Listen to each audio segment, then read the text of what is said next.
Why Buddhism? Verily, from meditation arises wisdom.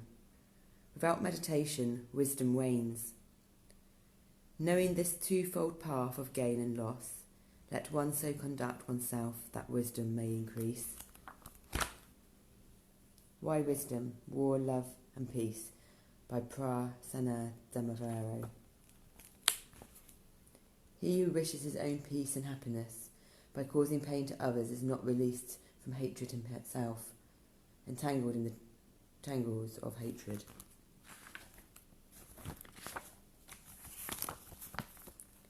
Our society seems to be on the brink of collapse on account of man's greed, covetousness, hatred, immortality and delusion.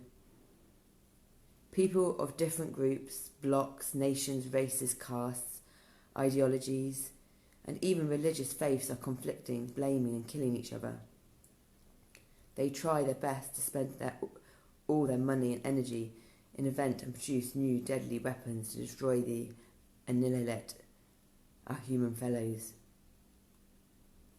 Everyone seems to be thinking only of this immediate gains in money, wealth and power, ignoring the far-reaching karmic implications of how his actions affect him, others, the natural environment, and finally the whole world.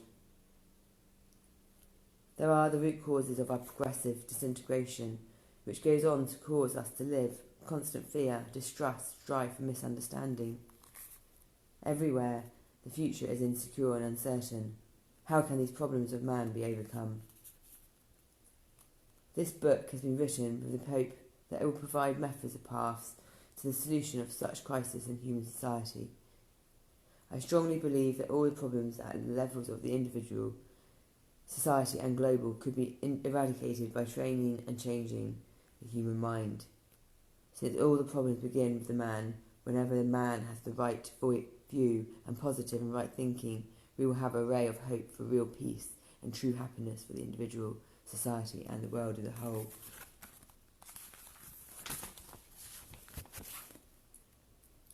In some parts of the book, to make it more perfect and useful to read and understand, I have included sections of my previous book, Buddhism and the Path to Peace. I hope that those who have read this book will be able to create peace, love and happiness within, and then spread it to the dear and near ones, including all living beings, even enemies. We will then be able to see the ray of hope for global peace in the near future. May all living beings be free from suffering. May all living beings be free from hostility. May all living beings be free from affliction. May all living beings be happy and secure. May all living beings be well-being and peace.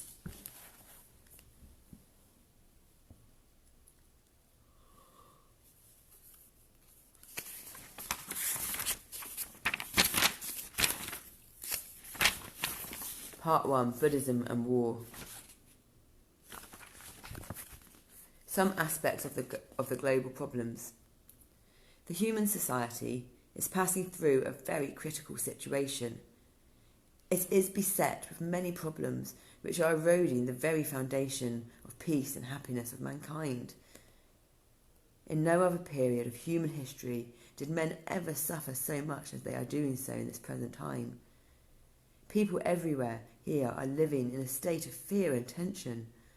Society everywhere is being broken by misunderstanding, distrust and strife. There is a pervading sense of suspicion, insecurity, an uncertain future all over the world. It is distressing to note that human society as a unit seems to be collapsing. People of different groups, parties, faiths, race, ideologies, and nations are conflicting, fighting each other and killing each other for the trivial reasons.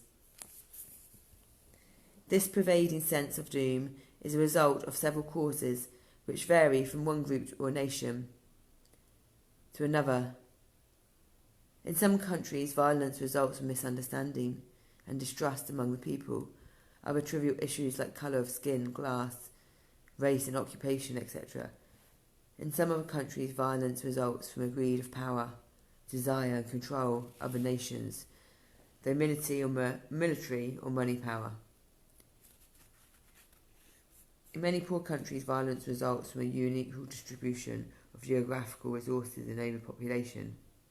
All this has gradually resulted in the loss of human values. One of the greatest threats to human survival is posed by the proliferation of nuclear weapons all over the globe. Today, the total destructive power of nuclear weapons is reported to be 15,000 megatons. There are 14,500 warheads and 14,830 delivery vehicles. These figures exclude tactical nuclear weapons and Star Wars laser weapons. Added to this is the fact that it is very difficult to control the countries which possess these weapons because they are spread all over the globe and they are governed by different ideologies.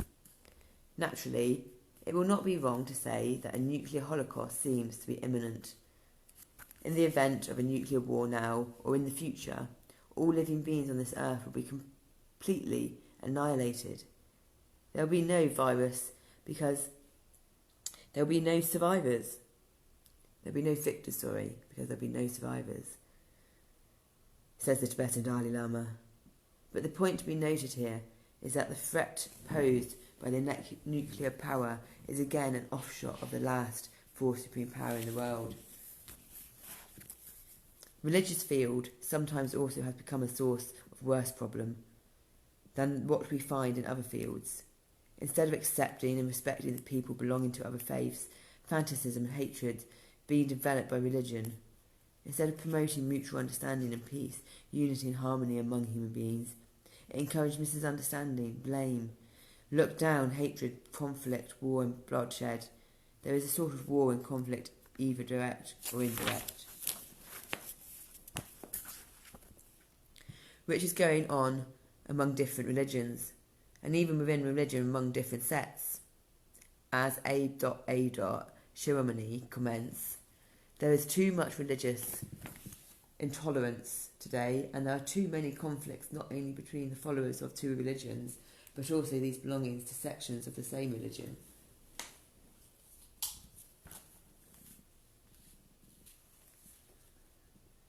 This has been going on from the days of hundreds of years of war roses.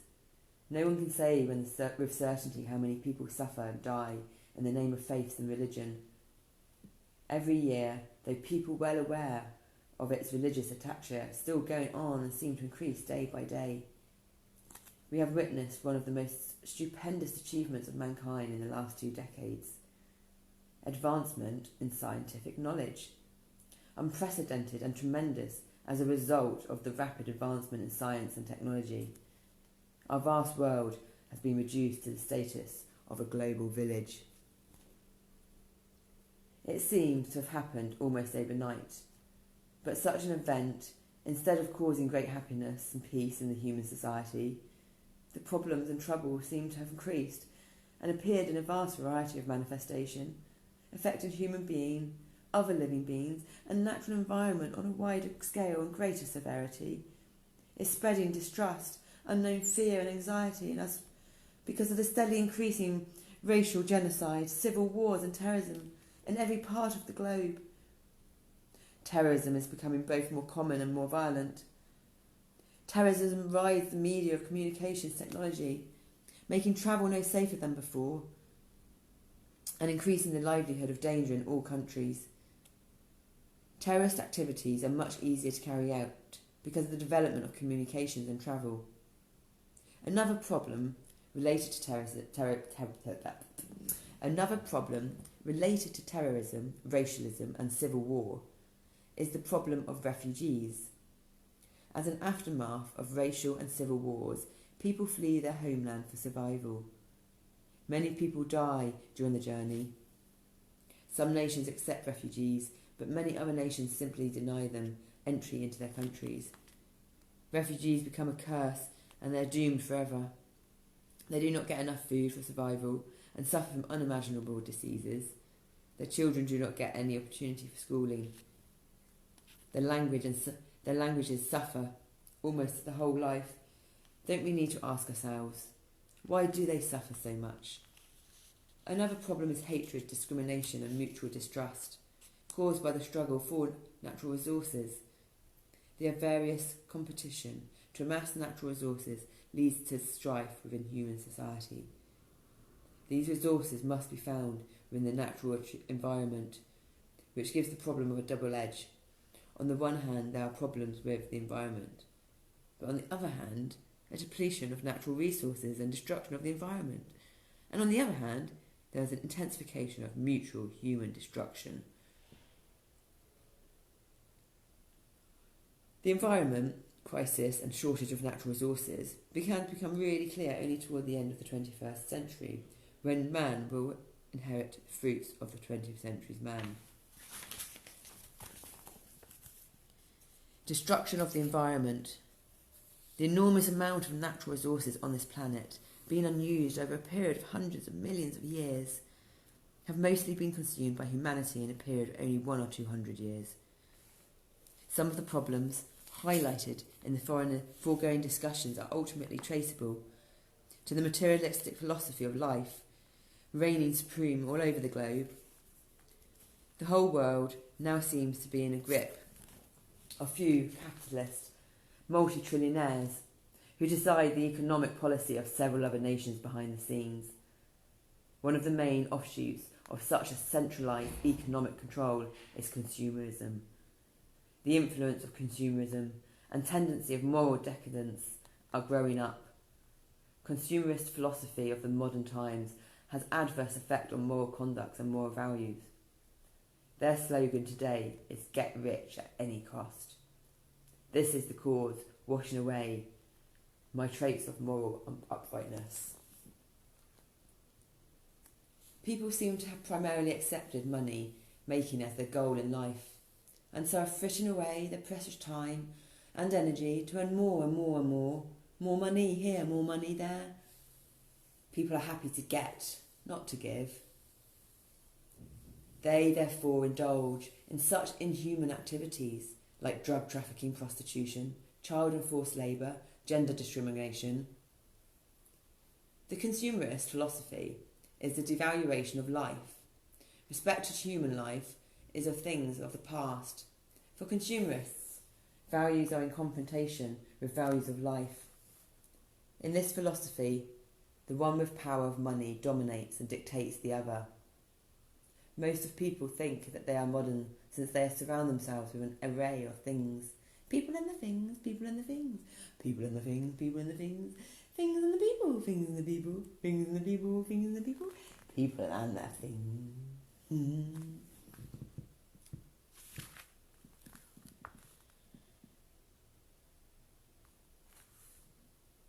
The consumerist philosophy is the devaluation of life. Respect to human life is a things of the past. For consumerists, values are in confrontation with values of life. In this philosophy, the one with the power of money dominates and dictates the others. Most of people think that they are modern since they surround themselves with an array of things that has the trappings of sophistication. They sport an air of scholarliness, but character and class they have none. In coming years, the population of the world will continue to increase, the resources of the world will continue to dwindle, and the environment will continue to deteriorate. The problems will escalate to more critical dimensions. While the population is increasing, the natural resources of the world dwindling, human beings still perceive their happiness as dependent on sensual pleasures and materialistic possessions. They still perceive freedom as the power to control external conditions and fellow human beings, rival and hostile groups. Human beings will be under more pressure to vie with each other for the possession of natural resources on a more violent scale. Under the misdirection, human beings have also developed the lifestyle that lead to a widespread of such life and social ills as drug abuse, stress, mental illness, suicides, and even AIDS. Origin of problems. Generally speaking, man has greatly developed, for his own benefit, all kinds of things, including science and technology. In the name of civilization, but has paid too little attention to the development of his own self. Man seems to think of himself as the enjoyer of developments, and not as an object of development. Such a perspective to life has led to an imbalance in the nature of man. While man has developed a great deal of materialistic comforts for his body and day-to-day life, hardly he done anything to keep his mental health stable. It is this imbalance developed that promotes man to indulge in barbarous activities, results in suffering to his own fellow beings. His plunderous nature results in depletion of natural resources, which affects human society as a whole. In this connection, it can be said that a society or nation does not act. It is the individual who acts. What the individual thinks and does is what the society or nation thinks and does. What is applicable to the individual is applicable to society or nation as well. Society leads the individual, but at the same time, the individual is the originator of social values and conventions. Thus, in the final analysis, the individual is the most important factor. Naturally, the problems created by the individual gets blown up disproportionately and come to be accepted as a problem at the global level ultimately. As there can be no more society without individuals, there could be no social problems without individual problems. Wherever good or bad an individual commits will directly or indirectly affect the society. Nation and globe as a whole, therefore, are all kinds of problems, whether between an individual and another, or between group and another, or between nations, or with natural environment, is traceable to the same origin, the origin from man himself, correctly speaking to the mind of man. The idea has been explored in depth in the Buddhist ideology. Buddhism asserts strongly that all our problems are only external manifestation of our underdeveloped mind. Indeed, the mind controls all of our activities, both physical and verbal. The Dhammapada throws light in this connection. Man is the former of all evil states. Mind is the chief, mind-made are they, and vice versa. Therefore, to trace the root cause of all evil acts, we have to find it out only from the man's mind. Buddhism identifies 3 kinds of original causes for these evil acts. They are greed, lopha, hatred, dosa, and delusion, moha. Buddhadasa Bhikkhu, a prominent Thai Buddhist scholar, says the most fundamental problems of the world arise as a result of alarming increase in defilement, which is kilesa, ignorance, avijja, and craving, tanha. These 3 evil forces can be grouped under 3 categories of self-centered motives or tendencies. Self-desire for pleasures and acquisition is the tanha. 2, the egotistical list for dominance and power, that's the mana. And 3, clinging to view, faith and ideology, the ditthi.